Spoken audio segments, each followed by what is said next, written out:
بسم اللہ الرحمن الرحیم۔ مالک بن عوف کی بیوی نے مالک کے ہاتھ سے تلوار لے لی اور پلنگ پر پھینک دی۔ اس نے غلام کو بلایا اور اسے کہا، یہ یہودی لڑکی ہماری مہمان ہے، اس کے غسل اور آرام کا انتظام کرو۔ صبح طلوع ہو رہی تھی جب شکست اور غم کے مارے ہوئے مالک بن عوف کو دو اطلاعیں ملی۔ ایک یہ کہ رات کو کاہن کا قتل ہو گیا ہے، اور مجاور یہ کہہ رہے ہیں کہ رات مالک بن عوف کے سوا کاہن کے کمرے میں اور کوئی نہیں گیا تھا، ورنہ رات کے وقت کسی کو وہاں تک جانے کی جرت ہو سکتی ہے۔ مجاوروں نے یہ مشہور کر دیا تھا کہ کاہن کو مالک بن عوف نے خود قتل کیا ہے یا قتل کروایا ہے۔ مالک بن عوف کو دوسری خبر یہ ملی کہ مسلمان جو طائف کی طرف بڑے چلے آ رہے تھے معلوم نہیں کدھر چلے گئے ہیں۔ یہ خبر ایسی تھی جس نے مالک بن عوف کے حوصلے میں کچھ جان پیدا کر دی۔ اس نے تیز رفتار گھوڑوں پر 2-3 قاصد اس راستے کی طرف دوڑا دیے جو حنین سے طائف کی طرف آتا تھا۔ اس کے بعد وہ عبادت گاہ کی طرف چلا گیا۔ اس نے لوگوں کو بڑی مشکل سے یقین دلایا کہ وہ مقدس کاہن کو قتل کرنے کی جرت نہیں کر سکتا۔ لوگ پوچھتے تھے کہ پھر قاتل کون ہے؟ مالک بن عوف نے کہا کہ وہ قاتل کا سراغ جلد ہی لگا لے گا۔ وہ یہودی لڑکی کو سامنے نہیں لانا چاہتا تھا۔ اس نے لوگوں کی توجہ ادھر ادھر سے ہٹا کر مسلمانوں کی طرف کر دی جو طائف کو محاصرے میں لینے کے لیے بڑے آ رہے تھے۔ وہ عبادت گاہ کے اندر چلا گیا اور اس نے مجاوروں کے ساتھ کسی طرح معاملہ طے کر لیا۔ مالک بن عوف جب اپنے گھر پہنچا تو کچھ دیر بعد اس کے بھیجے ہوئے قاصد واپس آ گئے۔ انہوں نے اسے بتایا کہ اس راستے پر جو طائف کی طرف آتا ہے اس پر مسلمانوں کا نام و نشان بھی نہیں ہے۔ مالک بن عوف نے اپنے آپ کو دھوکے میں نہ رکھا۔ اس نے اپنے قبیلے کے سرداروں سے کہا کہ محمد اپنے دشمن کو بخشنے والا نہیں، وہ کسی نہ کسی طرف سے جوابی وار ضرور کرے گا۔ اس نے اعلان کیا کہ شہر کے دفاعی انتظامات میں کوئی کمی نہ رہنے دی جائے۔ قاصدوں نے مالک بن عوف کو بالکل صحیح اطلاع دی تھی کہ طائف کے راستے پر مسلمانوں کا نام و نشان نظر نہیں آتا، لیکن مسلمان سیلاب کی طرح طائف کی طرف بڑے چلے آ رہے تھے۔ انہوں نے رسول اکرم صلی اللہ علیہ وسلم کے حکم سے راستہ بدل لیا تھا۔ بدلا ہوا راستہ بہت لمبا تھا، لیکن رسول اکرم صلی اللہ علیہ وسلم نے اتنا لمبا راستہ اختیار کرنے کا فیصلہ اس لیے کیا تھا کہ چھوٹا راستہ پہاڑیوں اور چٹانوں میں سے گزرتا تھا، کھڈنالے بھی تھے۔ رسول کریم صلی اللہ علیہ وسلم نے اپنے سالاروں سے کہا تھا کہ حنین کے پہلے تجربے کو نہ بھولو۔ مالک بن عوف بڑا تجربہ کار جنگجو ہے۔ طائف تک کا تمام علاقہ گھات کے لیے موزوں ہے۔ مالک بن عوف ایسی ہی گھات لگا سکتا ہے جیسی گھات میں اس نے خالد بن ولید کو تیروں سے چھلنی کر دیا تھا۔ رسول اکرم صلی اللہ علیہ وسلم نے جو راستہ طائف تک پہنچنے کے لیے اختیار کیا تھا وہ وادی الملیح سے گزرتا تھا اور وہ وادی القرن میں داخل ہو جاتا تھا۔ آپ صلی اللہ علیہ وسلم اپنے لشکر کو وادی القرن میں سے گزارنے کی بجائے طائف کے شمال مغرب میں 7 میل دور نکل گئے اور نخیب اور ساویرا کے علاقے میں داخل ہو گئے۔ یہ علاقہ نشیب و فراز کا تھا، اس میں پہاڑیاں اور چٹانیں نہ ہونے کے برابر تھی۔ مجاہدین کا یہ لشکر 5 فروری 630 عیسوی کے روز طائف کے گرد و نواح میں اس سمت سے پہنچا جو طائف والوں کے وہم و گمان میں بھی نہیں تھی۔ مجاہدین اسلام کا کوچ بڑا ہی تیز تھا۔ ہراول میں بنو سلیم تھے جن کے کماندار خالد بن ولید رضی اللہ تعالیٰ عنہ تھے۔ توقعات کے عین مطابق طائف تک دشمن کہیں بھی نظر نہ آیا۔ اس کی وجہ یہ تھی کہ مالک بن عوف اب کھلے میدان میں لڑنے کا خطرہ مول نہیں لے سکتا تھا۔ حنین کے معرکے میں زیادہ تر نقصان بنو حوازن کا ہوا تھا۔ قبیلہ ثقیف لڑا تو تھا، لیکن جو ٹکر بنو حوازن نے لی تھی وہ بنو ثقیف کو لینے کا موقع نہیں ملا تھا۔ پھر بھی ثقیف پسپا ہو آئے تھے۔ رسول کریم صلی اللہ علیہ وسلم اس خطرے سے بے خبر نہیں تھے کہ اہل ثقیف تازہ دم ہیں اور وہ اپنے شہر کے دفاع میں لمبے عرصے تک لڑیں گے۔ مسلمان شہر کی دیوار کے خطرناک حد تک قریب جا رکے، وہاں وہ پڑاؤ کرنا چاہتے تھے۔ اچانک اہل ثقیف دیواروں پر نمودار ہوئے اور انہوں نے مسلمانوں پر تیروں کا می برسا دیا۔ بہت سے مسلمان زخمی اور بہت سے شہید ہو گئے۔ پھر مسلمان پیچھے ہٹ آئے۔ رسول کریم صلی اللہ علیہ وسلم نے ابو بکر صدیق کو محاصرے کا کمانڈر مقرر کیا۔ حضرت ابو بکر صدیق نے بڑی تیزی سے شہر کا محاصرہ مکمل کر لیا۔ انہوں نے ان راستوں پر زیادہ نفری کے دستے رکھے جن راستوں سے دشمن کا فرار ممکن تھا۔ شہر کا دفاع بڑا مضبوط تھا۔ قبیلہ ثقیف پوری طرح تیار تھا۔ مسلمان تیر اندازی کے سوا اور کوئی کارروائی نہیں کر سکتے تھے۔ مجاہدین نے یہاں تک بے خوفی کے مظاہرے کیے کہ شہر کی دیوار کے قریب جا کر اہل ثقیف کے ان تیر اندازوں پر تیر پھینکے جو دیواروں پر تھے۔ چونکہ وہ دیواروں پر تھے اور انہیں اوٹ بھی میسر تھی، اس لیے ان کے تیر مسلمانوں کا زیادہ نقصان کرتے تھے۔ مسلمان تیر انداز آگے بڑھتے اور پیچھے ہٹ آتے تھے۔ مسلمانوں کے زخمیوں میں بڑی تیزی سے اضافہ ہو رہا تھا۔ محاصرے کے کمانڈر ابو بکر صدیق کے اپنے بیٹے عبداللہ بنو ثقیف کے تیروں سے شہید ہو گئے۔ 5 دن اسی طرح گزر گئے۔ تاریخ اسلام کی مشہور و معروف شخصیت سلمان فارسی رضی اللہ تعالیٰ عنہ لشکر کے ساتھ تھے۔ جنگ خندق میں مدینہ کے دفاع کے لیے جو خندق کھودی گئی تھی وہ سلمان فارسی کی جنگی دانش کا کمال تھا۔ اس سے پہلے عرب خندق کے طریقہ دفاع سے ناواقف تھے۔ اب سلمان فارسی رضی اللہ تعالیٰ عنہ نے یہ دیکھا کہ محاصرہ کامیاب نہیں ہو رہا تو انہوں نے شہر پر پتھر پھینکنے کے لیے ایک منجنیق تیار کروائی، لیکن یہ کامیاب نہ ہو سکی۔ سلمان فارسی نے ایک دبابہ تیار کروائی۔ یہ لکڑی یا چمڑے کی بہت بڑی ڈھال ہوتی تھی جسے چند آدمی پکڑ کر آگے آگے چلتے تھے، خود اس کی اوٹ میں رہتے تھے اور اس کی اوٹ میں سے بہت سے آدمی قلعے کے اندر چلے جاتے۔ سلمان فارسی نے جو دبابہ تیار کروائی وہ گائے کی کھال کی بنی ہوئی تھی۔ ایک جیش اس دبابہ کی اوٹ میں شہر کے بڑے دروازے تک پہنچا۔ اوپر سے آنے والے تیروں کی تمام بوچھاڑیں دبابہ میں لگتی رہیں، لیکن دبابہ جب اپنی اوٹ میں جیش کو لے کر دروازے کے قریب پہنچی تو دشمن نے اوپر سے دہکتے ہوئے انگارے اور لوہے کے لال سرخ ٹکڑے دبابہ پر اتنے پھینکے کہ کھال کی دبابہ تیر روکنے کے قابل نہ رہی، کیونکہ یہ کئی جگہوں سے جل گئی تھی۔ دبابہ چونکہ عربوں کے لیے ایک نئی چیز تھی جو پہلے ہی استعمال میں بیکار ہو گئی تھی، اس لیے وہ اسے وہیں پھینک کر پیچھے دوڑے آئے۔ اہل ثقیف نے ان کے اوپر تیر برسائے جس سے کئی ایک مجاہدین زخمی ہو گئے۔ 10 دن اور گزر گئے۔ محاصرے اور دفاع کی صورت یہی رہی کہ مسلمان تیر برساتے ہوئے آگے بڑھتے تھے اور تیر کھا کر پیچھے ہٹ آتے تھے۔ بنو ثقیف پر اس کا اثر یہ ہوا کہ ان پر مسلمانوں کی بے جگری اور بے خوفی کی دہشت طاری ہو گئی۔ یہی وجہ تھی کہ انہوں نے کسی طرف سے باہر آ کر مسلمانوں پر حملہ کرنے کی کوشش نہ کی۔ آخر ایک روز رسول اللہ صلی اللہ علیہ وسلم نے اپنے سالاروں کو اکٹھا کیا اور بتایا کہ محاصرے کی کامیابی کی کوئی صورت نظر نہیں آتی۔ آپ صلی اللہ علیہ وسلم نے سالاروں سے مشورہ طلب کیا کہ کیا کیا جائے۔ حضرت ابوبکر صدیق اور حضرت عمر نے کہا کہ محاصرہ اٹھا لیا جائے اور مکہ کو کوچ کیا جائے۔ خود رسول اللہ صلی اللہ علیہ وسلم محاصرہ اٹھانے کے حق میں تھے، جس کی وجہ یہ تھی کہ مکہ کے انتظامات آپ صلی اللہ علیہ وسلم کی توجہ کے محتاج تھے۔ مکہ چند ہی دن پہلے فتح کیا گیا تھا۔ خطرہ تھا کہ طائف کا محاصرہ طول پکڑ گیا تو مکہ میں دشمن کو سر اٹھانے کا موقع مل جائے گا۔ محاصرہ اٹھا لیا گیا۔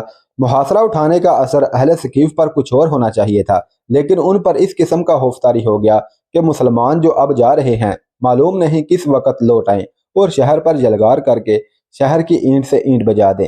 خود مالک بن عوف کی سوچ میں انقلاب آ چکا تھا۔ کاہن کی جھوٹی پیش گوئی اور مارکہ حنین میں مسلمانوں کی ضرب کاری نے اسے اپنے عقیدوں پر نظر ثانی کے لیے مجبور کر دیا تھا۔ مسلمان جو ارانا کے مقام پر پہنچے جہاں رسول کریم صلی اللہ علیہ وسلم نے مال غنیمت اکٹھا کرنے کا حکم دیا تھا۔ اس مال غنیمت میں 6000 عورتیں اور بچے تھے اور ہزارہ اونٹ اور بھیڑ بکریاں بھی تھیں۔ فوجی ساز و سامان کا انبار تھا۔ رسول کریم نے دشمن کی عورتوں، بچوں اور جانوروں کو اپنے لشکر میں تقسیم کر دیا۔ مجاہدین کا لشکر جو ارانا سے ابھی چلا نہ تھا کہ قبیلہ حوازن کے چند ایک سردار رسول کریم صلی اللہ علیہ وسلم کے حضور پہنچے اور یہ اعلان کیا کہ حوازن کے تمام تر قبیلے نے اسلام قبول کر لیا ہے۔ اس کے ساتھ ہی ان سرداروں نے رسول کریم سے درخواست کی کہ ان کا مال غنیمت انہیں واپس کر دیا جائے۔ رسول کریم صلی اللہ علیہ وسلم نے ان سے پوچھا کہ انہیں مال غنیمت میں سے کون سی چیز سب سے زیادہ عزیز ہے، اہل و عیال یا اموال؟ سرداروں نے کہا کہ ان کی عورتیں اور بچے انہیں واپس کر دیے جائیں اور باقی مال غنیمت مسلمان اپنے پاس رکھ لیں۔ رسول کریم صلی اللہ علیہ وسلم نے مجاہدین کے لشکر سے کہا کہ بنو حوازن کو ان کی عورتیں اور بچے واپس کر دیے جائیں۔ تمام لشکر نے عورتیں اور بچے واپس کر دیے۔ بنو حوازن کو توقع نہیں تھی کہ رسول کریم صلی اللہ علیہ وسلم اس قدر فیاضی کا مظاہرہ کریں گے یا مجاہدین کا لشکر اپنے حصے میں آیا ہوا مال غنیمت واپس کر دیں گے۔ مسلمانوں کی اس فیاضی کا یہ اثر ہوا کہ قبیلہ حوازن نے اسلام کو دل و جان سے قبول کر لیا۔ حوازن کے سردار اپنے اہل و عیال کو اپنے ساتھ لے کر چلے گئے اور مسلمانوں کی فیاضی کے اثرات طائف تک پہنچ گئے۔ مسلمان ابھی جو ارانا میں ہی تھے کہ ایک روز مالک بن عوف مسلمانوں کی خیمہ گاہ میں آیا اور رسول کریم صلی اللہ علیہ وسلم کے حضور پہنچ کر اسلام قبول کر لیا۔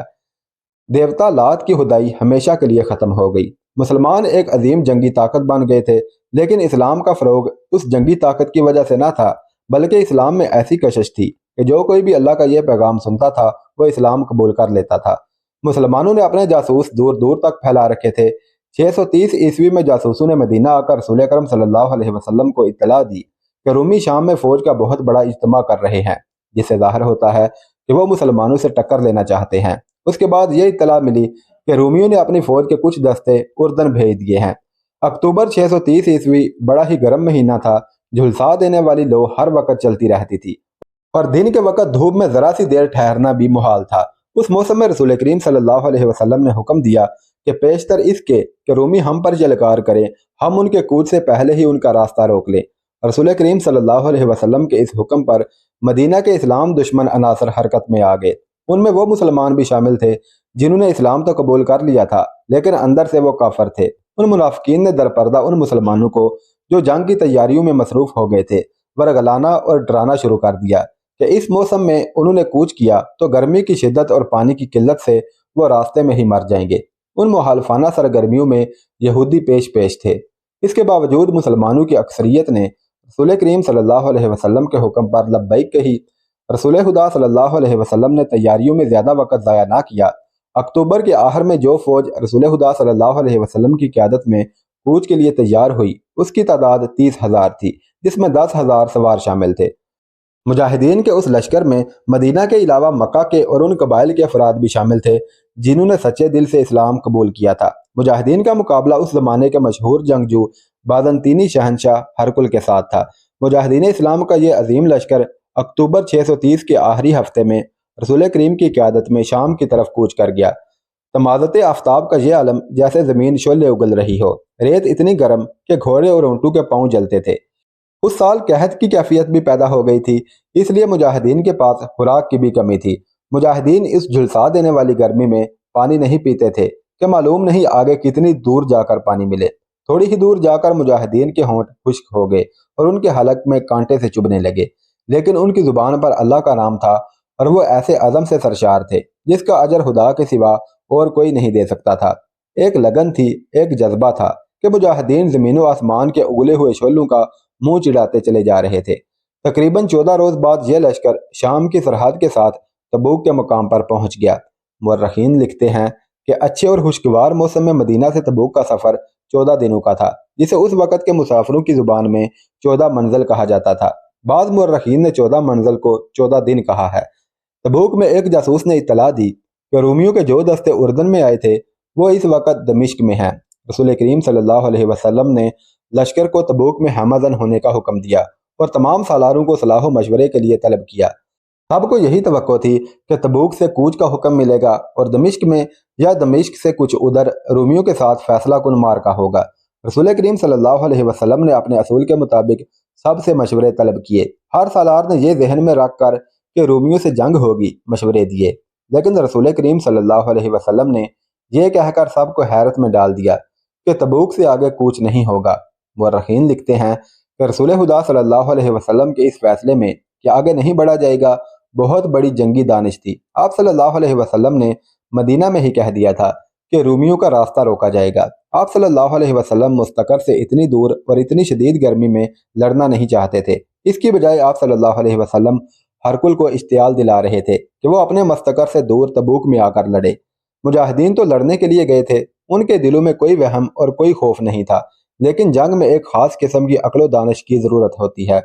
رسول کریم صلی اللہ علیہ وسلم نے عقل و دانش کو استعمال کیا اور مدینہ کی طرف رومیوں کا راستہ روکنے کا یہ اہتمام کیا کہ اس علاقے میں جو قبائل رومیوں کے زیر اثر تھے انہیں اپنے اثر میں لانے کی مہمات تیار کی۔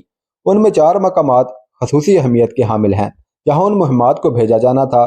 ان میں ایک تو عقبہ تھا جو اس دور میں ایلا کہلاتا تھا، دوسرا مقام مقرنہ، تیسرا ارزخ اور چوتھا جربہ تھا۔ رسول کریم صلی اللہ علیہ وسلم نے ان تمام قبائل کے ساتھ جنگ کرنے کے بجائے دوستی کے معاہدے کی شرائط بھیجی، جن میں ایک یہ تھی کہ ان قبائل کے جو لوگ اسلام قبول نہیں کریں گے انہیں ان کی مرضی کے خلاف جنگ میں نہیں لے جایا جائے گا۔ دوسری شرط یہ تھی کہ ان پر کوئی بھی حملہ کرے گا تو مسلمان ان کے دفاع کو اپنی ذمہ داری سمجھیں گے، اس کے بدلے میں اسلامی حکومت ان سے جزیہ وصول کرے گی۔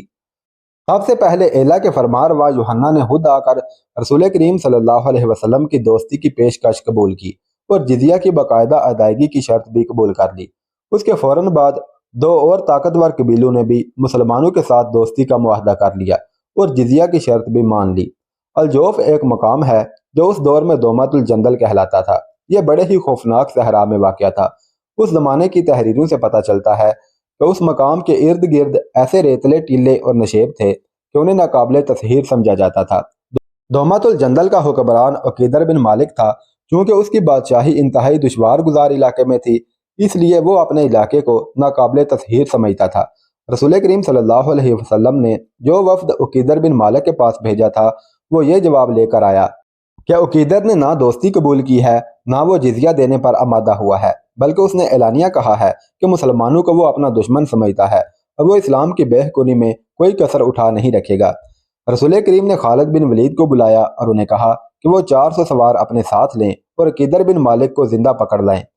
عقیدر بن مالک اپنے دربار میں اونچی مسند پر بیٹھا تھا، اس کے پیچھے 2 نیم برہنہ لڑکیاں کھڑی مورچل ہلا رہی تھیں۔ عقیدر بن مالک کے چہرے پر وہی رونق تھی جو روایتی بادشاہوں کے چہروں پر ہوا کرتی ہے۔ اے ابن مالک، اس کے بوڑھے وزیر نے جو اس کی فوج کا سالار بھی تھا اٹھ کر کہا، تیری بادشاہی کو کبھی زوال نہ آئے۔ کیا تجھے پتہ نہیں چلا کہ ایلا، جربا، ارزخ اور مکننہ کے قبیلوں نے مدینہ کے مسلمانوں کی دوستی قبول کر لی ہے؟ آج دوستی قبول کی ہے تو کل قبیلہ قریش کے محمد کے مذہب کو بھی قبول کر لیں گے۔ کیا ہمارا بزرگ وزیر ہمیں یہ مشورہ دینا چاہتا ہے کہ ہم بھی مسلمانوں کے آگے گھٹنے ٹیک دیں؟ عقیدر بن مالک نے کہا، ہم ایسا کوئی مشورہ قبول نہیں کریں گے۔ نہیں ابن مالک، بوڑھے وزیر نے کہا، میری عمر نے جو مجھے دکھایا ہے وہ تو نے ابھی نہیں دیکھا۔ میں مانتا ہوں کہ تو مسلمانوں کا سب سے بڑا دشمن ہے، لیکن میں دیکھ رہا ہوں کہ تو اپنے دشمن کو اتنا حقیر سمجھ رہا ہے کہ تو یہ بھی نہیں سوچ رہا کہ مسلمانوں نے حملہ کر دیا تو ہم تمہاری بادشاہی کو کس طرح بچائیں گے۔ صلیب مقدس کی قسم، عقیدر بن مالک نے کہا، ہمارے ارد گرد کا جو علاقہ ہے وہ ہماری بادشاہی کو بچائے گا۔ میرے اس خوفناک صحرا کی ریت مسلمانوں کا خون چوس لے گی۔ ریت اور مٹی کے جو ٹیلے دومت الجندل کے ارد گرد کھڑے ہیں یہ خدا نے میرے سنتری کھڑے کر رکھے ہیں، ہم پر کوئی فتح نہیں پا سکتا۔ اس وقت خالد بن ولید اپنے 400 سواروں کے ساتھ آدھا راستہ طے کر چکے تھے۔ اگلے روز وہ اس صحرا میں داخل ہو گئے جسے مورخوں نے بھی ناقابل تسخیر لکھا ہے۔ مجاہدین کے چہرے ریت کی مانند خشک ہو گئے تھے۔ گھوڑوں کی چال بتا رہی تھی کہ یہ مسافت اور پیاس ان کی برداشت سے باہر ہوئی جا رہی ہے، لیکن خالد بن ولید رضی اللہ تعالیٰ عنہ کی قیادت مجاہدین کے ولولوں میں نئی روح پھونک رہی تھی۔ دومت الجندل اچھا خاصا شہر تھا، اس کے ارد گرد دیوار تھی۔ خالد بن ولید اس کے قریب پہنچ گئے اور اپنے سواروں کو ایک وسیع نشیب میں چھپا دیا۔ مجاہدین کی جسمانی کیفیت ایسی تھی کہ انہیں کم از کم 1 دن اور 1 رات آرام کرنے کی ضرورت تھی، لیکن خالد بن ولید رضی اللہ تعالیٰ عنہ نے اپنے سواروں کو تیاری کی حالت میں رکھا۔ سورج غروب ہو گیا، پھر رات گہری ہونے لگی، چاند پوری آب و تاب سے چمکنے لگا، صحرا کی چاندنی بڑی شفاف ہو گئی۔ خالد بن ولید اپنے ایک آدمی کو ساتھ لے کر شہر کی دیوار کی طرف چل پڑے۔ وہ جائزہ لینا چاہتے تھے کہ شہر کا محاصرہ کیا جائے، جس کے لیے 400 سوار کافی نہیں تھے۔ زیادہ سے زیادہ یہ کہا جا سکتا تھا کہ شہر کی ناکہ بندی کر دی جائے۔ دوسری صورت یلغار کی تھی۔ خالد بن ولید دیوار کے دروازے سے خاصا پیچھے ایک اوٹ میں بیٹھ گئے۔ چاندنی اتنی صاف تھی کہ دیوار کے اوپر سے خالد بن ولید نظر آ سکتے تھے۔ شہر کا بڑا دروازہ کھلا۔ خالد بن ولید سمجھے کہ عقیدر فوج لے کر باہر آ رہا ہے اور وہ ان پر حملہ کرے گا، لیکن عقیدر کے پیچھے پیچھے چند سوار باہر نکلے اور دروازہ بند ہو گیا۔ خالد کو یاد آیا کہ تبوک سے روانگی کے وقت رسول اکرم صلی اللہ علیہ وسلم نے انہیں کہا تھا، عقیدر تمہیں شاید شکار کھیلتا ہوا ملے گا۔ عقیدر بن مالک کے متعلق مشہور تھا کہ وہ جیسے شکار کھیلنے کے لیے ہی پیدا ہوا تھا۔ صحرا میں شکار رات کو ملتا تھا کیونکہ دن کے وقت جانور دبکے چھپے رہتے تھے۔ پورے چاند کی رات بڑے شکار کے لیے موزوں سمجھی جاتی تھی۔